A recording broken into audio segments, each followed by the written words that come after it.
Vijay sir மேலே ரொம்ப அதீத அன்பு, அதீத பாசம்.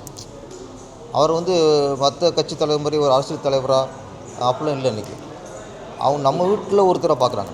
ஒருவேளை தோல்வி வந்துட்டால் நாங்கள் இப்படி இருப்போம், ஒன்று தாங்கிக்க மாட்டாங்க. ஓகே, ஒருவேளை தோல்வி வராது சொன்னேன் அப்படி கூட நீங்கள் இப்போவே அவங்களுக்கு அறிக்கை விடணும். எது வந்தாலும் நம்ம தாங்கிக்கணும். இன்னொன்று, இதில் சின்ன சர்க்கிள் வந்தால் கூட அது நிறதணும் இல்லை சார், அதுக்கடுத்து எழுச்சி வரும். அதுக்கு இன்னும் அடுத்த தேர்தலாக இருக்குது. அதனால் இதில் சின்ன வந்தால் கூட திரும்பும் எழுச்சியோட அவர் திருப்பி நினச்சதை அடைவார். அந்த நம்பிக்கையை விஜய் சார் ஒரு காணொலி மூலமாக கண்டிப்பாக அவங்க ரசிகர்க்கலாம் சொல்லிடணும். நானும் 2-3 வீடியோ பார்க்குறேன். எங்கே பார்த்தாலும் விஜய்க்கான எழுச்சி ஜாஸ்தியாக இருக்குது. ஓட்டு சதவீதம் கண்டிப்பாக ரொம்ப ஜாஸ்தியாக இருக்கும்.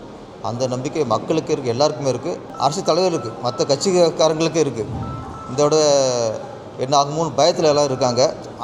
அந்த ஒரு எழுச்சி உருவாகிருக்கு.